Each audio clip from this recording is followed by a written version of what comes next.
ಇವತ್ತು ನಮ್ಮ ನಂದಿನ layout ಮಾರಪ್ಪಳ್ಳಿ ward ಸಂಬಂಧಪಟ್ಟಾಗೆ Mahalakshmi ವಿಧಾನಸಭಾ ಕ್ಷೇತ್ರದ ಮಾರಪ್ಪಳ್ಳಿ ವಾರ್ಡಲ್ಲಿ ಅಶೋಕಪುರಂ ಒಂದು ವಾರ್ಡ್, ಇದು ಒಂದು ಬಡಾವಣೆಯಲ್ಲಿ ಇಲ್ಲಿರುವಂಥವರೆಲ್ಲ ಅವತ್ತಿನ ದಿನಗೂಲಿ ಹಂಚ್ಕೊಂಡಿರುವಂಥ ಒಂದು ಬಡಾವಣೆ ಇತ್ತು. ಹಾಗಾಗಿ ಇಲ್ಲಿ ಒಂದು ಕ್ಯಾಂಪ್ ಮಾಡಬೇಕು ನಿಟ್ಟಿನಲ್ಲಿ ಇವತ್ತು ಆಯೋಜನೆ ಮಾಡಿದ್ರು. ನಮ್ಮ ಅಂಬೇಡ್ಕರ್ ಸಮುದಾಯ ಮಂದಿರ ಆಯೋಜನೆ ಮಾಡಿರುವಂಥದ್ದು.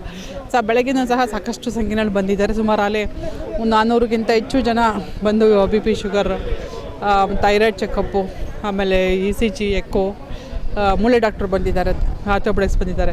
ಒಂದು 15 ಜನ ಆಪ್ರೇಷನ್ಗೆ ಸಹ ಈಗ ರೆಡಿಯಾಗಿ ಹೋಗ್ತಾಯಿದ್ದಾರೆ. ಒಂದು ಬ್ಯಾಚು, ಇನ್ನೊಂದು ಬ್ಯಾಚ್ ಆಗ್ತದೆ.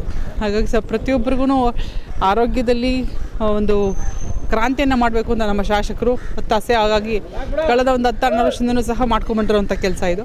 ಇವತ್ತು ಬಹಳ ಸಂಖ್ಯೆಯಲ್ಲಿ ಒಂದು ಬಡತನ ಇರುವಂಥ ಒಂದು ಬಡಾವಣೆಯಲ್ಲಿ ಇವತ್ತು ಕ್ಯಾಂಪ್ ಮಾಡ್ತಿರೋದು. ಸಾಕಷ್ಟು ಸಂಖ್ಯೆಯಲ್ಲಿ ಬಂದಿದ್ದಾರೆ. ಅವ್ರಿಗೆಲ್ಲ ಉತ್ತಮವಾದ ಚಿಕಿತ್ಸೆ ಸಿಗಬೇಕು ನಿಟ್ಟಿನಲ್ಲಿ ನಮ್ಮ ಶಾಸಕರು, ನನ್ನ ಮಗ ಡಾಕ್ಟರ್ ಮಂಜುನಾಥ್ ಗೌಡ, ಇನ್ನೊಬ್ಬರು ಮಗ ಡಾಕ್ಟರ್ ಸಂಜಯ್ ಗೌಡ ಎಲ್ಲ ಸೇರಿ ನಮ್ಮನ್ನು ಮುಖಂಡರು, ನಮ್ಮ ಕ್ಯಾಂಪ್ನ ನಮ್ಮ ಟ್ರಸ್ಟ್ ಅಧ್ಯಕ್ಷ ಜಯರಾಮಣ್ಣವರು ಎಲ್ಲ ನಮ್ಮ ಸ್ಥಳೀಯವಾಗಿರುವಂಥ ಎಲ್ಲ ಮುಖಂಡರು ಕಾರ್ಯಕ್ರಮದಲ್ಲಿ ಬಂದು ಭಾಗವಹಿಸಿ ಪ್ರತಿಯೊಬ್ಬರಿಗೂ ಮಾತಾಡಿಸಿ ಅವ್ರಿಗೇನು ಸಮಸ್ಯೆ ಇದೆ ಅದನ್ನು ಕೇಳಿ ಅವರು ಸಂಬಂಧಪಟ್ಟ ಕೊಠಡಿಗೆ ಕಳಿಸೋಂಥ ಕೆಲಸವನ್ನು ನಮ್ಮ ಮುಖಂಡರೆಲ್ಲ ಸೇರಿ ಮಾಡ್ತಾಯಿದ್ದಾರೆ. ಇಲ್ಲಿ ಎಲ್ಲ ಬರೀ ಮಧ್ಯಮ ವರ್ಗದವರು, ಅವರು ಮೂಲ ಮಂದಿರ ಕೆಲಸ ಮಾಡೋದೇ ಬೆಳಗಿನ ಸಾಯಂಕಾಲ ತನಕ, ಆರೋಗ್ಯದ ಕಡೆ ಗಮನ ಇರಲ್ಲ. ಏನು ಹೇಳ್ತೀರಾ ಅವ್ರಿಗೆ ಆರೋಗ್ಯದ ಬಗ್ಗೆ?